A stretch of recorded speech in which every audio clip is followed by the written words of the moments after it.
likambu ya kokamwa lisoto kobetela yo ekopesa yo mutu koswa na kosekisa ndeko mwasi akutani na mama oyo ya quartier.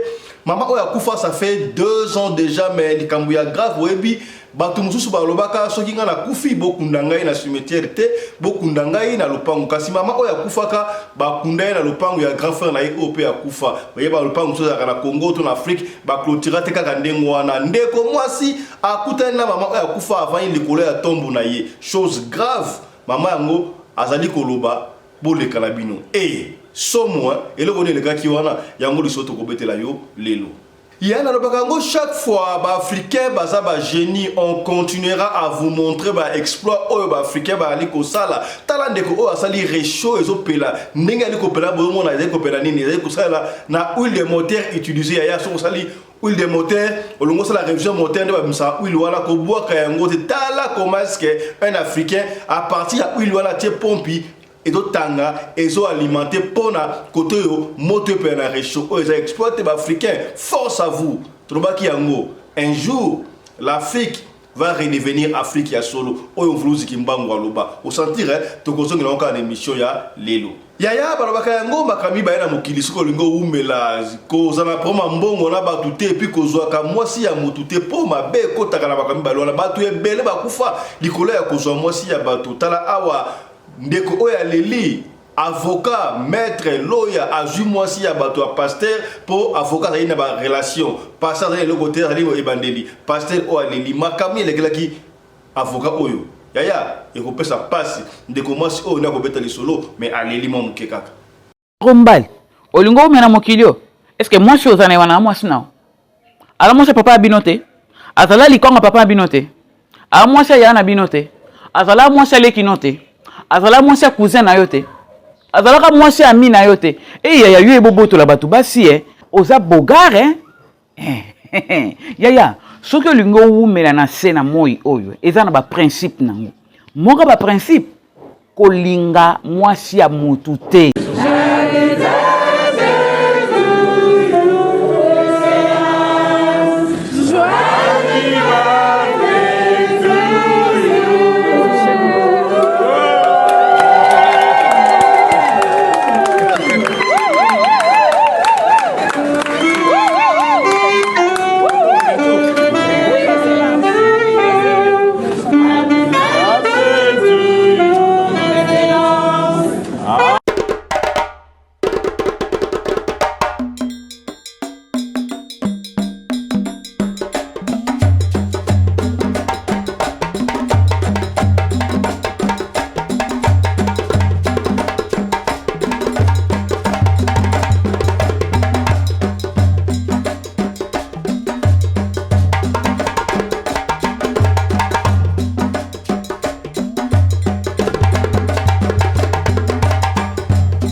mobali mbinga na mwina ngolo aboya hydroquinone soki ezotambola basheri bazokwea mayanga na retrouve douce tendresse affection epa na yo nasalelo nini mpo ndimake na kupendaka sana shitakwacha pelende wenjoro Radio Collective ya Fiston, tous s'abonner massivement, c'est validé.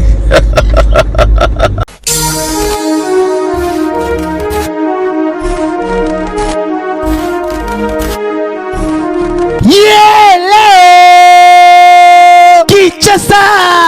yokela ngai eloko oyo di bino batu bozalaka na posa ya kopase babo moma na babo séjour na bino bopesa confiance na Genesis Hotel po batieli bino bachambre ya qualité oyo eza na baclimatisation ya kitoko bambetu ya somo na banorme internationale eza mpe na baoreiller de rêve ebongo badouche na bango soki okoti ndeti kaka oza na mikili ya poto soki oza na kati ya Genesis Hotel wifi kutu bosana na yo po kokota internet ndeti kaka oza na Paris po kaka ba séjour na bino etikala inoubliable grâce ya Genesis Hotel okanisi esili tintin awa na Genesis Hotel atieli bino salle de fête salon Congo pour na ba mariage ba conférence ba réunion pe ba anniversaire de rêve na bino batu nyonso bolingaka kosala ba mariage ya kitoko po na etikala souvenir ya vie na bino mobimba bopesa confiance na salle de fête salon Congo po bokozala na bino de cité awa na salle de fête salon Congo ata boza na nombre ya combien bokozala na bino mobimba po musique eza au rendez-vous climatiseur elenda kaka ndenge bozomona batu nyonso bapesa confiance na salle de fête salon Congo batikala jamais kozala desidi tala awa na salle de fête salon Congo baza na bango na problème ya courant te po baza na mobanke na groupe électrogène oyo esalaka 24 heures sur 24 heures musique toujours au rendez-vous baza na espace moko ya balcon ya munene po na bino batu bolingaka kozwa mopepe kitoko po esala eloko di ah oui masolo ya bakuzu botikela bango kuna kasi masolo ya salle de fête pe hotel ya qualité botikela Genesis Hotel po awa soki okoti lokola kaka oza na paradis kidimie otuninga ya adresse ezwami wapi zwa papier na stylo po koma Genesis Hotel ezwami na commune Kasavubu avenue Kandakanda numéro 8 oza na yo mobimba to pebenga bango na ba numéro oyo eza affiché na ba poste de télévision na bino okozala jamais desi ah Genesis Hotel bandaka lozalaki wapi tala ndenge ba congolais basali ba mariage na bango na ba salle de fête ya Mwanza pe ba séjour na bango na ba hotel oyo ezangela tina o tolobaki te tolobi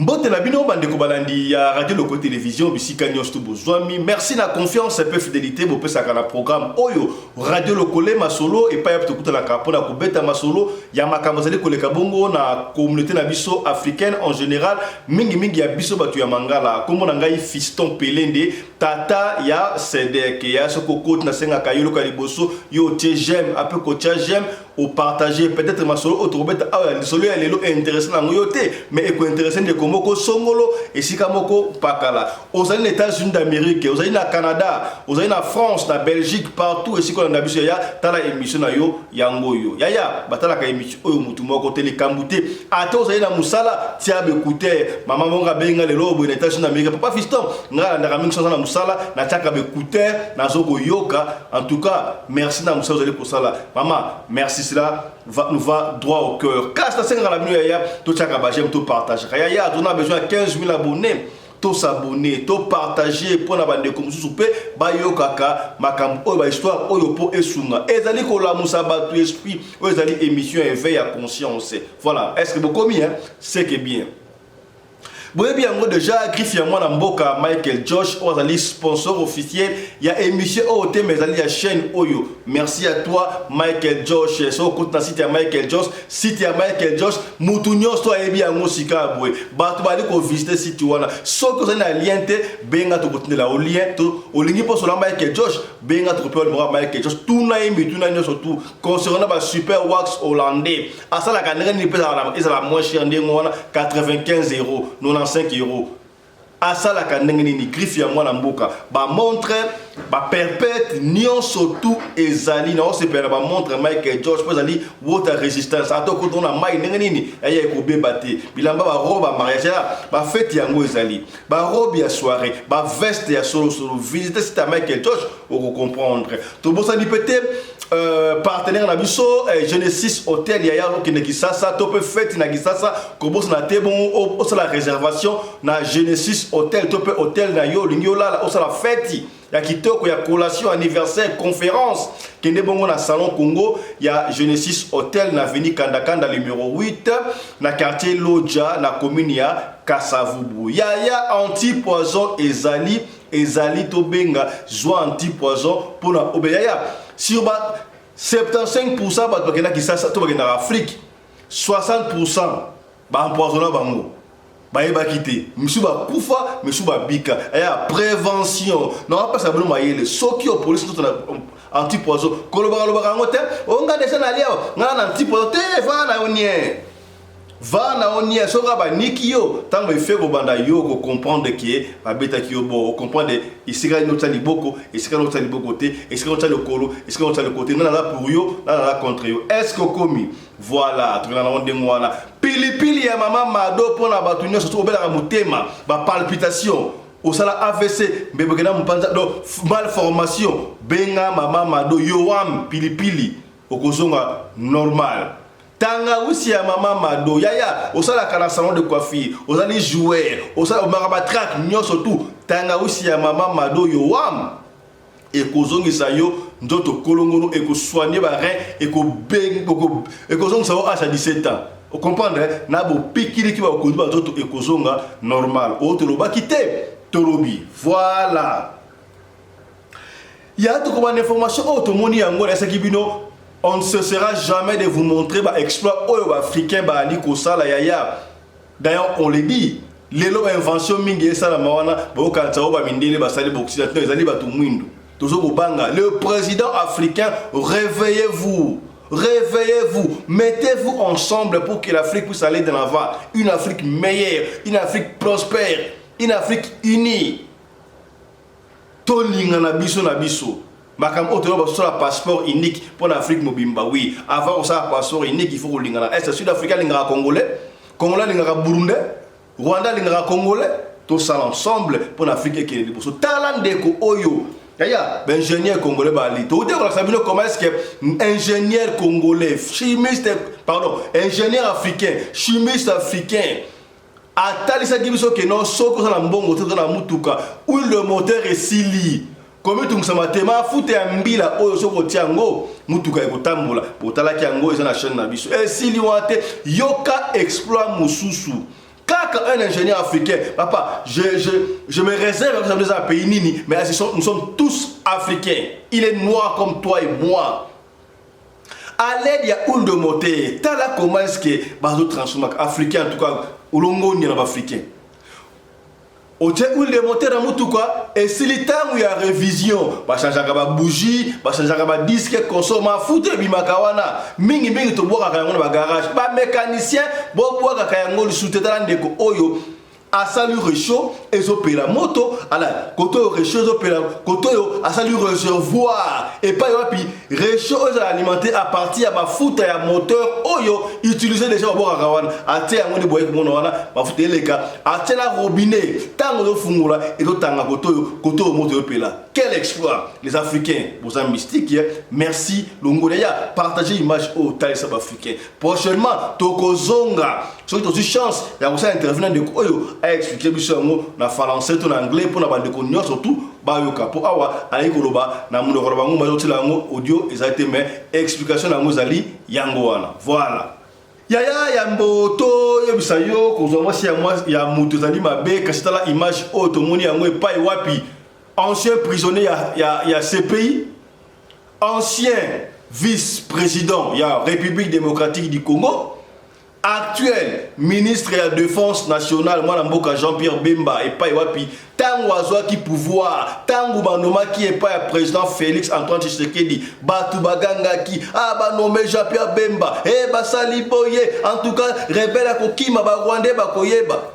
To comment que le combien de mois Ata été ni mon côté ma belle Jean-Pierre Bemba a récupéré mais il se permet à son anniversaire naïe balaxi a mon la TV comment est-ce que baso yembelaye joyeux anniversaire excellence ministre on ne veut pas et d'ailleurs nous aussi nous profitons de l'occasion pour souhaiter un très joyeux anniversaire à Jean-Pierre Bemba mais yaya Toti Kaka Kijalelo, depuis que Jean-Pierre Bemba est là, Asaï déjà Nini, et le comment côté, Bukanga ki Awa, Jean-Pierre Bemba, Boya Salaki Boye, Abundisa Boye Chiko Wapiango, Yaya, Ozali émission est fait à conscience. Cette fois-ci, si récemment, si élection Zali, tu peux voter la sentiment, Yaya, tu peux voter pour la sentiment, est-ce que au commis, c'est que bien. Jean-Pierre Bemba, joyeux anniversaire à toi. Ancien vice-président, ministre de la Défense, mais tu as la conscience dans la défense. Est-ce que vous allez défendre l'intégrité et l'autorité nationale dans le lobby Yomoko Yeba? Au combien c'est que bien.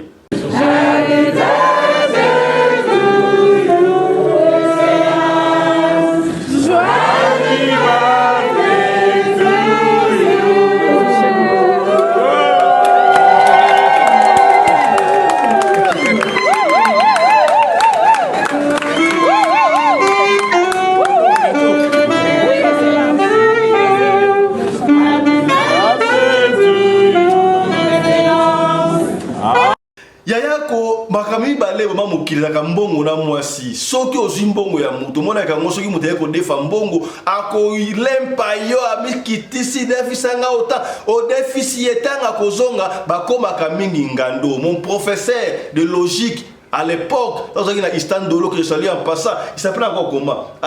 Bangala, voilà. Bangala, Prof Bangala, je ne sais pas s'il est encore en vie à l'histoire Ndolo Mbotenayo. Il disait ceci. Yaya, il y a une valeur ya mutu. Ce qui m'a fait after nyongo. Mutu sera facile. Donc honneur ko se faire respecter na mutu oyo afingaka pardon azongi sakamongo ya mutu ko défi azongi sango très bien. Ça c'est logique. Il y a certaines personnes qui sont mbongo abandi kolengra yimoko. Voilà, ça attention na batandingo wana. Ndenge pena mwasi. Il y a certaines personnes bango yé ceux qui amoni mwasi oza célibataire bon moi ça yemoko azingrate bango balingaka kaka basi ya batu. Combien de batu bakota na mabele likolo ya kolanda basi ya batu, likolo ya kolanda mibali ya batu. Est-ce que komi lisolo on a dit que l'obéissance te pesi passe ndeko mwasi oyo a expliqué batenga vidéo na bino to partager ngona ba de radio le coller aleli un certain avocat maître lawyer azui mwasi ya batu ya pasteur yango bino baso ba femme mariée baba olingi mutu pour les mères ou pour les pires. Olingi mutu asana mbongo te amemi yo atala moi restaurant amemi esika mo quelque part asombeli yo téléphone obandi okota Facebook obandi okota Instagram WhatsApp okuta na mutu benga mobali ya bien mais yo balaki déjà ba mariage ou à Facebook comme on a ezaka rare au moins moi na Facebook ils sont mariés et ça la rare alors ko ba ko occuper maintenant au bandali solo aza occuper te ya solo bando kebele bazwa liba na réseaux sociaux bavanda longo n'y a pas de souci et belé ba bébé ça ba na bango le coula ya réseaux sociaux ya vie ya réseaux sociaux mona kana ta vie normale est-ce que komi ndeko ya moi si ya pasteur à Léli et pesi passe dans les commentaires du solo ate yo kana ndeko expliquer pepe ça yo passe été ya bino ya yeba kaka ke mbongo mutu balia kate au définir nga mutu bafutaka moi si ya mutu bazwa kate tika ato yeba kituzo bandi voilà ta moi c'est tel de tika mobali ya mutu bazwa kate est-ce que okomi oto ba kite tolobi landa ndeko o rombal olingo mena mokilio est-ce que moi je suis aux années wana moi sina ala moi c'est papa binote azala likonga papa binote ala moi c'est yana binote azala moi c'est lekinote azala moi c'est cousin na yote azala ka moi c'est ami na yote et ya yo eboboto la batu basi oza bogare yaya soki olingo wumela na se na moi oyo eza na ba principe nango moka ba principe kolinga mwasi ya mutu te kosimba keloko ya batu te kotusha keloko ya mutu te yaya omoni lisola basi banda ti lelo ekotisi ebele na mabele ntango na ozonga nsima na okanisa na bible Abimelek Nzamba azoloba na ye ebo bokauki nano ekotaki na ndako ya Abimelek azwaki nano frappe après Nzamba azoloba na Abimelek rends la femme d'autrui zongisa mwasi ya bato sinon tu mourras. Donc yo oyo zo continue to tia teti na mwasi ya bato oyo yo zo na Facebook mwasi ya bato oyo yo lokota soki auti poto ya na Kinshasa komaka ya yo mwasi ya bato zo dondwa ne kuna na poto yebake après bokauki liwande yaka pona mwasi ya mutu Moi c'est mutu basimba ka été. Obita mwana makambo na zo kanisa. Pasteur moko boy. Avocat moko ya lingi mwasi na yewana akimisi mama pasteur ndako. Luka ma pasteur mona na ate. Un jour na moka baseli na bango balamuki na tongo bata na ngabe ma pasteur. Bazongo bakebe nga pasteur ba ya boy na ye na avocat balongwe mbango.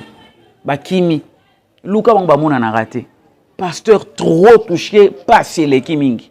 Souci. 10 ans plus tard, pasteur malgré passi, balendi si car pasteur a changé mon salle dans Zambie. Azote un jour, à mon abazo kota na mutu moko boy na mbetu ya kosimba. Nini libume comme lokola mwasi ya zemi ya 8 mois et demi et 3 jours. Nini na bidon pembeni bidon na abimisaka 5 litres tofina par jour. O to tambola ki balobi na biso ke azwa mwasi ya pasteur mo yango to ye to senga obolimi pasteur na zana problème na binote boke na bino tango babimba komika na victoire mona mbali wana avocat kufa ona mwasi ya bato yaya kolinga mwasi ya mutute bino bana mikolo yo bokoma mabe okuta na mwasi ya mutu na Facebook ayibiso je suis marié wana yata na ye o soto wana ngai ya na ngai cop na ngai yaya Boni loko mais bino nde mtu boloba ke basi baleka mibale belete. Siko so basi baleka mibale na ebele. Ndeni ni mwasi moko 3-4 personnes bino nyoso bolande. Ndeni ni yolanda kasi mwasi ya ba. Obita mwa makambo na zokanisa mwana mbali moko azwi mwasi ya bato. Azwi kolo mwasi ya beti ya koisa na maya kalamu. Yaya mwana mbala telemi na kati ya maya kalamu alobi obeti nga pona mwasi nanga. Yo beti nga na musuni mais au mona. Yaya à une semaine c'était trop. Azwa mba se panza ili kololoko la safo lelo yo ana sama bele après 1 mois yaya ko sarana na mwasi ya mutute peut-être oleke na mbongo peut-être oleke na makasi oleke na relation oleke na kitoko mais yaya ezana bato bakotela yango spiritualité pe kuka kelenge ya supu muninga te kuka kelenge liboke muninga te basombela ka kwanga ta liboke muninga luka mwasi na yote tika mwasi ya bato yo lula ka basi baninga poani yo linga ka basi ba camarade poani ye bati la vie na yoko batu tu balinga basi baninga histoire ngo esuka néfaste esuka malheureux esuka na kolela luka ka ya yo ndeko mbali na yeko bendo matoi lelo mwasi wana zala ya yote tika mwasi ya batu au prochain numéro bye. Ya li soto ko betela zali mokuse pesi ngai mutu ko swana ko seka ngai moko ko sakana te ya makambele kaka mokili oyo na ebité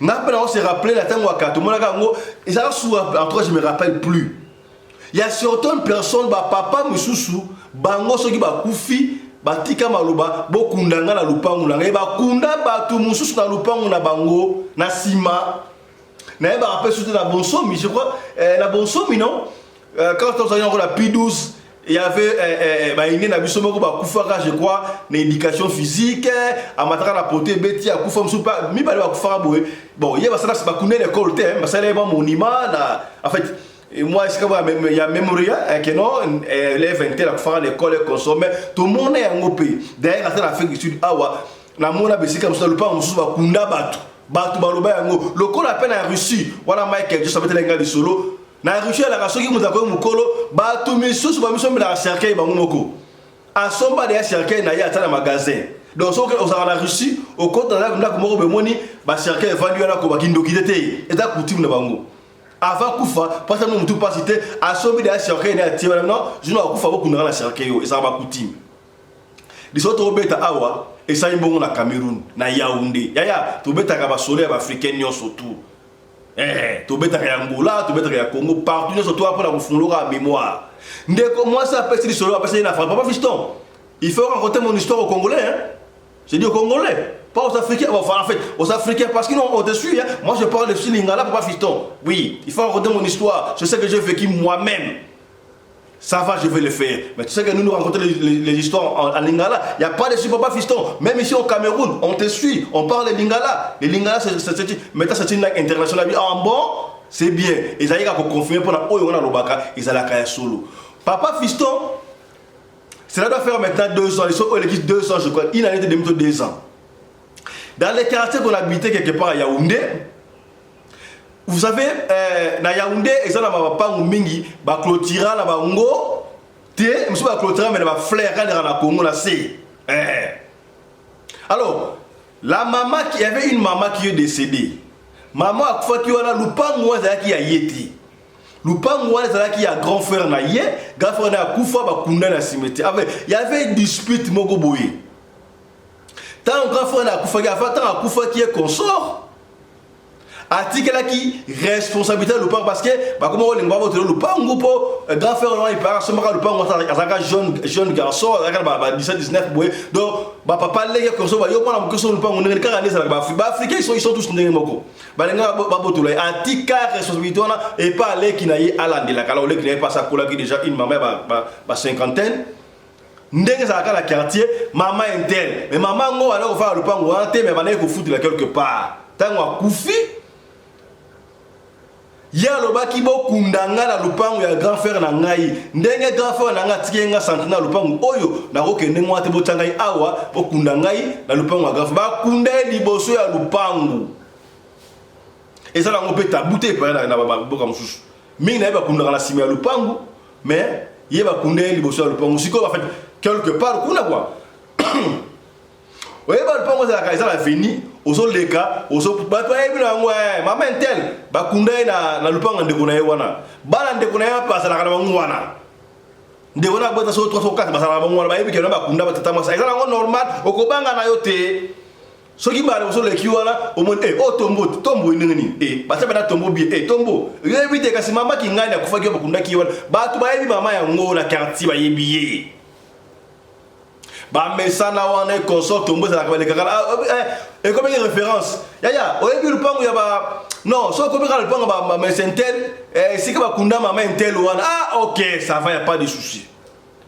Papa fiston il y a un jour on rentrait de la fête moi et mon copain voilà il a balé sur ma français pour Cameroun on appelle sur le oyo camerounaise. Tobane ko zonga papa fiston utaki fête c'était un samedi donc on a fête anniversaire à camarade boko nazaki ngai na copain na ngai pe il habite le quartier. Il habite les quartiers. Si quoi, Bisso il a venu donc 3 avenues après Bisso, on a la copain dans voisin en Nengasim. Donc il faut tous les cas l'avenue wana. Alors côté na Bisso on est là qui enfin papa fiston, la fête avait commencé à 15h et c'est là qui va 18h 19h Moboué. C'était pas vraiment tard. C'était pas tard. Il s'agit pas 18h 19h fait de cette manière que zonga donc 20h na kokagité. Alors côté na Bisso et ça tout le moment calme ba tu vas rappeler mingité ba côté la raison qui va 18h koki ba limo wana ba côté ndingo wana. Papa fiston on venait déjà à 20 mètres à 20 mètres non c'était pas fiston pas à 20 mètres à 30 40 mètres. Na moni mutu avandi likolo ya tombo wana ya mama oya kufa wana. Tana zoya na kopela nga tozoya to solo la ngala tadi bona mo mtafandi wana na esi kopela nga metala mtafandi likolo ya tombe erobo na 19h bo nini ya bino t'inquiète y a pas de soucis mtafandi ya mutako ta fa côté c'est comme ça les gars te pas attaquer biso parce que ba toi yebi ke tombe za la kawala do yala normal lokola to lakisa yebino pe kutu bande musu ba fala na kintuka omona bana atonginda ku tombo na kati tombo ya mutu mesane ya kolela bato bangate tombo ya mutu wana na kiti na bafanda ka wana kata ndako na circuit na tombo ya mutu to mona ki heureusement gouverneur a fait la Kinshasa a bouger na surtout wana papa vista au fur et à mesure de repoussana boyebi ka bino ba garçon de bosala ka vous savez le côté ba ta keso pour nini yo ebite ke ba eta tombo ya mama intel to pousse la buna papa vista au fur et à mesure parce que détail moko la fille qui a donné l'histoire oyo azali lipasa azali jumelle. Moi je suis une jumelle mais intuition nanga ça la bien été na fixé boye na moni mutu afandi sikoyo na mona misu ya mutu wana ezongela ezopela minda osakaratel ça c'est pas bon na richard de poule on dirait et ça pena bien malamu mais on a monté to balu na biso to zonga yo kama compé non y a rien t'inquiète tu banga nini tu es avec moi toi tu es une femme tu es un homme non un homme est censé protéger la femme n'est-ce pas allons-y y a pas de souci papa fito balu ko poussana Tobandi ko poussana papa qui se trouve à 10 mètres parce que à 10 mètres route la moto na esa ko pelanga est-ce que tu vois ce que tu vois est-ce que tala mais muta vandi de kola tombo wana esa mama ki ngala esa kolo tombo wana te tala bien ozo mona te ba visto on revenait de la fête on était un peu ivre on a un peu pris du whisky et consort ozo ya ba whisky mais est-ce que je suis en train de rêver ou quoi tant on doit pousser tant à 10 mètres la montre oh ben maman qui gagne papa visto puis te silingai tu peux aller à 10 mètres tant comme jusqu'au à moi 8 7 5 mètres dans si copain nga aux hommes la maman qui gagne la fin de quoi tombe na yo wana copain nga tali boye il qu'est-ce qu'il me disait avant et c'est que c'est quand solo oh il me disait quoi ah ko bangate moi je suis un homme je suis un garçon on veut te protéger attention qui ndoka ya et le moment ça le monter tango to komi copain nga wana tali bela boye amoni que maman wana kufa ça fait 2 ans avant de Nicolas tombe hôtel la bangu bela boye hey papa fiston tuila mwizi ya zaza mobali akimi atiki mwasi wana mango bani mango il qui disait que non ngala ko protéger akima ya ko sakati ba visto alors ngala tremble la teme sika moko alors elle me raconte ça en français n'est-ce pas na ba lingala manda ba itenga matengama papa visto je pissais dans les habits na sali pipi la télé sur place à pipi mais maman qui gagne à Koufa qui a 2 ans passés, tombe où est bien mot, avant de quoi tombe, moi là qui me donne na ganga siko, papa visto à l'intérieur de moi na ganga. Bon écoute la maman qui gagne à faire de quoi tombe na yera ganga, mais mon copain me disait que non, ta voix ne sortait pas, la voix ne sortait pas. Siko on est clédé na mon ibana ya oncle la bango. Bafandi pembe na tombe wana ba kiti en fait 19h 18h na bouté ko bafandi wana ba osolo là je ne sais pas ce qui ba osolo na tata moi sina bango ce qui ba osolo bango na éviter mais yo kasi ko li solo oh mama wana kufa ya bisinga non le kana yo bon mais ate le kana yo mara moko na ki voix ya mwana ya papa kufa ki wana moi bakolo pango moi bakolo pango alors parce que la maman la tata moi c'est la pourquoi tu te fais manifester sur les gens elle n'est pas dans notre famille tu dois te manifester seulement et pas la bisomo et pas la talibandati les cas yo maman papa biso na le kina masuba de pantonner polingai na kenda je suis allé dire ça à mon père et à ma mère.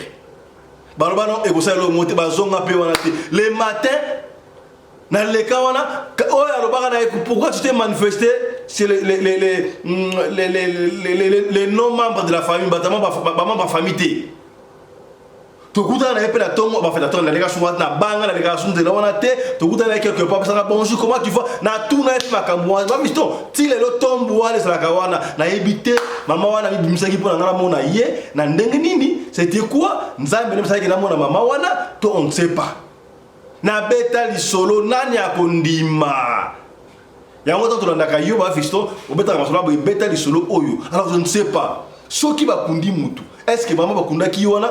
A comment le la sentinelle avant d'akawana abimaka sur la bana ya ye et ça normal on ne sait pas tala li solo et suiga nengwan dans to betelio est-ce que il y a des familles au bandi marapé ba kunda bango na kata lupangu so ba kunim na lupangu elinga ko laksani c'est spirituel à protéger lupangu ton renim est ça normal muta kufi bo kunda ye na kata lupangu et pesinga mutu ko soit. Encore une question. Est-ce que c'est normal? Moutou a koufa, osa photo na ye, otika mona mire déjà, na yebité. Papa ya bouane ba ali awa, ba ya bouane ali awa, bo pesa biso et yano. Li solo oyo, yala ki moukuse et suki awa. Merci na Chris Larise Pelende, réalisateur à émission oyo. Yena assistante na ye, Winnie Larise Pelende. Merci na Claudine Larise Pelende, na azago na script. Nous sommes sous la coordination de l'obra. Chaque fois, il y a Mama Rina Umbi, la riche Pelende, la femme à la taille d'une tige spaghetti, ni courbure, ni virage. Yaya, ce qui est là pour bêter ali kobangate, perception de surtout pour bêter yango, kakandengo linto bêter yango, est-ce que komi? Voilà. Merci à Michael Josh, sponsor officiel de la chaîne Oyo. Merci à Genesis Hotel, partenaire Nabiso. Merci à Yoam Pilipili Tangawisi, partenaire Nabiso. Merci à Mama Charlotte Kaputu, partenaire Nabiso. Yaya Ndenge Telobaki. Nous sommes une chaîne commerciale et tout comité Malabino Telo comme côté. Désormais, chaque lundi, na 19h, heure de Kinshasa, prophète Kasomo a rebanda koleka pour la prophétie à Pesamaté. dimanche na 17h heure ya Kinshasa akobandoleka pona prophétie. Ils ont des chaînes commerciales, n'importe qui peut passer. Est-ce que ceux qui guerre entre les rebelles et le gouvernement, tu vas filmer les rebelles, tu vas filmer le gouvernement, tu vas filmer le gouvernement rebelle. Et quant à toi, il y a un discernement. Discernement, c'est la yomoko. Ata moutro le la télévision. Ata zanani, ata papa Roma, ata teibino yomoko. Ils ont du discernement.